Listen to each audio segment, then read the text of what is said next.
Olá, eu sou Jarles Pereira, missionário da comunidade Canção Nova, e você está no Diário Espiritual. Vamos fazer juntos? Em nome do Pai, e do Filho, e do Espírito Santo. Amém. Vinde, Espírito Santo, enchei os corações dos vossos fiéis, e acendei neles o fogo do vosso amor. Enviai o vosso Espírito, e tudo será criado, e renovareis a face da terra. Oremos. Ó Deus, que instruíste os corações dos vossos fiéis com a luz do Espírito Santo, fazei que apreciemos retamente todas as coisas segundo o mesmo Espírito e gozemos sempre da sua consolação. Por Cristo Senhor nosso. Amém. Evangelho de São Lucas, capítulo 6, versículos de 46 a 49. Por que me chamais Senhor, Senhor, mas não fazeis o que eu vos digo? Se alguém vem a mim, escuta minhas palavras e as põe em prática, mostrar-vos-ei a quem é comparável. Assemelha-se ao homem que, ao construir uma casa, cavou, aprofundou e lançou o alicerce sobre a rocha. Veio a enchente, a torrente deu contra essa casa, mas não a pôde abalar porque estava bem construída. Aquele, porém, que escutou e não pôs em prática é semelhante ao homem que construiu sua casa ao rés do chão, sem alicerce. A torrente deu contra ela e imediatamente desabou. E foi grande sua ruína. Palavra da salvação. Glória a vós, Senhor. Fechando praticamente aqui o Sermão da Montanha, escrito por São Lucas, né? Que depois começa uma outra narrativa de milagres, de curas, e o Sermão da Montanha praticamente se encerra aqui, equivalente ao capítulo 7 do Evangelho de São Mateus. Jesus continua falando a respeito de autenticidade, mas agora, de maneira mais profunda, da obediência. Obediência dos discípulos, porque é quem ouve a palavra. É claro, nem todo mundo que ouve a palavra se torna discípulo, mas o discípulo sempre ouve a palavra do mestre. Olha, é uma diferença, né? Quando você anuncia o evangelho, as pessoas escutam a palavra, mas, como na parábola do semeador, tem um que começa, né? E como está distraído, vem Satanás e rouba aquela palavra, nem chega a brotar nada. Está à beira do caminho. E aí você já sabe o que acontece com as outras, cai entre as pedras, cai entre os espinhos, e aí por fim terra boa. Essa terra boa ela cresce. Mas tenhamos cuidado, porque Jesus começa dizendo assim: porque me chamais Senhor, Senhor. Quem chama Jesus de Senhor não é aquele distraído lá. É alguém que já se tornou discípulo e considera Jesus Senhor, porque ninguém pode dizer Jesus é o Senhor assim. De fato, dizer Jesus é o Senhor movido pelo Espírito Santo apenas. Mas Jesus está dizendo que pode ser que alguém diga e não faça o que ele diz. Por que me chamais Senhor, Senhor, mas não fazeis o que eu digo? É uma pergunta de Jesus. A gente se diz cristão, se diz católico, mas a gente não faz o que Jesus diz. A gente briga com o padre porque ele ensina algo que é contrário ao meu desejo ou à minha convicção naquele momento, ou que eu estudei, mas é vontade de Deus, é a palavra de Deus. Jesus é o meu Senhor, mas isso aqui eu não aceito. Isso aqui que a igreja diz, não. tem que se renovar, tem que isso, tem que aquilo. Opa, calma aí. A igreja é corpo de Cristo. Jesus é a cabeça, mas a igreja é o corpo e é a esposa. Como eu vou contrariá-la? Eu estou contrariando Deus. Então, se eu não tenho essa consciência, minha fé, ela pode não ser católica. Eu posso até estar na igreja católica. Mas para minha fé ser católica, eu preciso crer na igreja. E crer com a igreja. Eu preciso ser igreja. Eu sou membro desse corpo. Mas se eu estou com os pensamentos e umas atitudes meio fora, digo Senhor, Senhor, mas eu não faço o que Ele diz, eu estou doente, eu preciso de cura. Eu preciso de renovação, eu preciso voltar à verdade do Evangelho. E aí, Jesus conta essa parábola. Primeiro, é um princípio eterno e também é uma promessa aqui no versículo 47. Se alguém vem a mim, escuta minhas palavras, vem, a pessoa vai até Jesus, né? Se alguém vem a mim, é atraído, vem, escuta as minhas palavras e as põe em prática, vou mostrar-vos a quem é comparável. A promessa, eu vou mostrar para vocês a quem se compara esta pessoa que põe em prática. E aqui, se a gente pensar também na nossa vida, na nossa existência toda, em que a gente olha para as pessoas e diz assim, não, mas fulano viveu a vida inteira na igreja e tal, mas ela não pôs em prática, ela estava lá, ela frequentava, etc, etc, etc, tinha uma casa, né?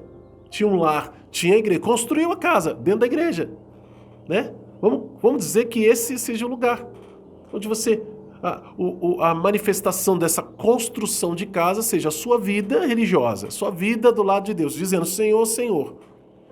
Mas quando chegar o dia do juízo, quando chegar o dia do julgamento de Deus, quando chegar a hora em que eu vou me encontrar com Ele, veja como isso aqui é um princípio eterno. E a mesma circunstância acontece com as duas pessoas. Por isso nós podemos sim olhar para o momento em que Jesus vai julgar cada um de nós de maneira particular, nosso juízo particular, como a mesma medida, né? A mesma maneira de julgar. E qual é essa maneira de julgar? Jesus está dizendo aqui. Vai vir o quê sobre a casa? A enchente e a torrente. A chuva, como diz lá no Evangelho de São Mateus. As duas casas vão passar por isso. Mas qual é a casa que vai resistir? A casa que vai resistir é aquela que estiver construída sobre a rocha e construída assim, ó. Ela cavou e aprofundou e lançou o alicerce. Quem crê em Jesus e faz sua vontade, não basta crer, não basta dizer Senhor, Senhor, mas eu preciso fazer o que Jesus diz. Se eu digo Senhor, Senhor e faço o que Jesus diz, eu estou cavando sobre um lugar seguro e lançando alicerces profundos. Por quê? Vai vir aprovação. A aprovação é essa torrente. O grande e glorioso amor purificador, maravilhoso de Deus vai vir nos julgar, porque Jesus é o amor. Só que se eu não estou sobre Jesus, não estou fincado nele, eu não tenho nenhuma relação com ele. Não tenho nenhuma identificação com ele. Se o amor é forte e luminoso, minha casa vai ser forte e luminosa. Toda segurança vai estar ali. Toda identificação vai estar ali.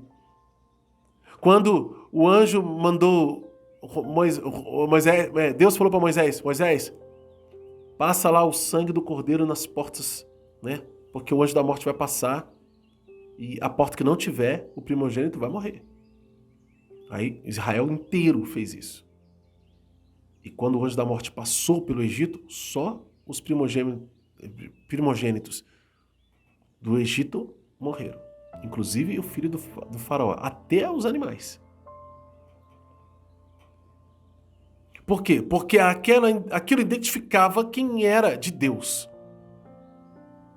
A torrente vai vir. O que é essa torrente especificamente? É a vida. Mas, sobretudo, é o julgamento. Eu não falo, é a vida. É essa vida. Essas são as circunstâncias da vida, as provações próprias. Para mostrar, para provar, para peneirar quem é e quem não é. Vai ter que ter uma divisão. Essa vida que a gente tem hoje, vivemos hoje, é uma vida de escolha por Deus. E eu preciso escolher, não só chamar Jesus de Senhor, dizer Jesus é o meu Senhor, mas tenho que viver. É o que Jesus está falando e falou anteriormente nos versículos acima, né, de 39 a 45, de autenticidade. É isso que eu preciso viver e não vai ter jeito de sobreviver se não for assim. E não vai ter jeito de permanecer com a casa em pé se não for sobre a rocha. Por quê? Vai vir a torrente. É como que alguém diz assim, olha, todo mundo vai morrer. Ah, novidade, né? Todo mundo vai morrer. Todo mundo sabe, mas ninguém quer, né? E quando a gente pensa no depois da morte, no fechar e abrir os olhos do outro lado, né? Aí cada um crê no que quer. Cada um crê no que quer. O cristão crê que vai se encontrar com Deus e vai ter um acerto de contas. Não no sentido negativo em si, mas vai ter. Vai ser negativo se eu não vivo de acordo com a vontade dele, que veio ao mundo, que pregou, que fez de tudo para que eu entendesse como é as coisas no céu, para que eu vá morar com ele. Eu só preciso ouvir as palavras dele e colocar em prática.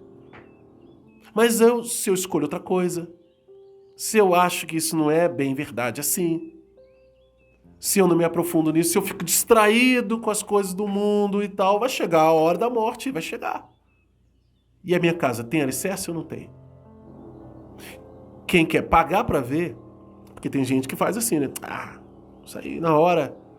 E aí, na hora da morte, entra o pânico, entra o desespero, ou entra a total indiferença porque a pessoa foi vivendo tão longe de Deus que ficou convicta de que não há nada do outro lado. E é uma pena. É uma pena essa atitude para quem um dia recebeu a palavra de Deus e para quem negou a vida inteira.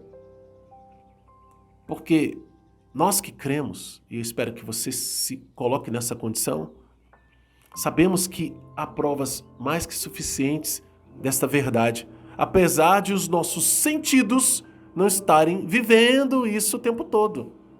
A gente não vê o tempo todo, talvez a gente nunca tenha visto, mas de alguma forma nós experimentamos a ação de Deus poderosa e vemos os sinais, prodígios e milagres espalhados no testemunho da igreja e na vida dos santos. Isso deve bastar para que a gente creia e volte ou comece a viver de acordo com a vontade de Deus. Nós precisamos ser discípulos obedientes. Não só dizer Senhor, Senhor, mas fazer o que Jesus diz. Isso requer de nós empenho, escolha. E uma escolha nem sempre agradável, principalmente porque a gente começa a escolher e a optar por Deus e pessoas ao nosso redor, até que a gente ama muito e que nos amam também, começam a não compreender essa mudança na nossa vida e perseguem. E fazem força para que a gente não seja tão radical assim. A gente não vá tanto assim à igreja, que a gente não se envolva tanto nas coisas. A gente está sendo bobo porque a gente está deixando de viver para poder estar só indo para a igreja. Você está disposto a ouvir esse discurso e continuar fazendo a vontade de Deus? Até chegar ao ponto de que o seu testemunho vai trazê-los também? Ou vai construir sobre a areia? Vamos anotar no nosso diário? Promessa de Deus, versículo 47, né? Vou mostrar-vos a quem é comparável. Esse vou mostrar-vos, gente, dá para nós uma intenção de Deus de dizer, olha, não só estou falando aqui, mas vocês verão. Vocês verão. Isso aqui, vocês vão ver no futuro. Então, promessa de Deus para aquele tempo, e se cumpriu, e promessa de Deus para a nossa vida, né? Uma casa construída sobre areia, ela não permanece em pé, mas uma casa construída sobre a rocha, ela aguenta tudo. E princípios eternos, do versículo 47 ao 49. Porque é uma verdade a respeito do reino dos céus que não muda. Inteligente, né? Esperto, sábio, aquele que vive de acordo com essa lei. Qual é a mensagem de Deus para você hoje? Como colocar isso em prática na sua vida? Anota no seu diário e luta para viver. Quem é novo no canal, quero convidar a se inscrever e acionar o sininho da notificação. Deixa o like também, porque o seu like evangeliza. Sabe aquele, olha, tem um negócio legal aqui? É o seu like, tá bom? Porque o YouTube assim entende que quando um vídeo é legal, ele pode ser oferecido para outras pessoas. Então, quem gosta, deixa o like e faz isso. E assim você evangeliza. No nosso caso, por quê? Porque esse canal ele só é para evangelização. Então, quem quiser fazer a Bíblia inteira com a gente, é só se unir a nós. E todos os dias a gente tem vídeo aqui no canal. Ah, Jarles, mas vocês já começaram, não tem problema. A playlist está lá te esperando. Primeira carta de São João. Para conhecer o método, tem links aqui na descrição e vídeos no canal que vão te ensinar também. Tá bom? Que Deus abençoe você. Ó Maria concebida sem pecado, rogai por nós que recorremos a vós.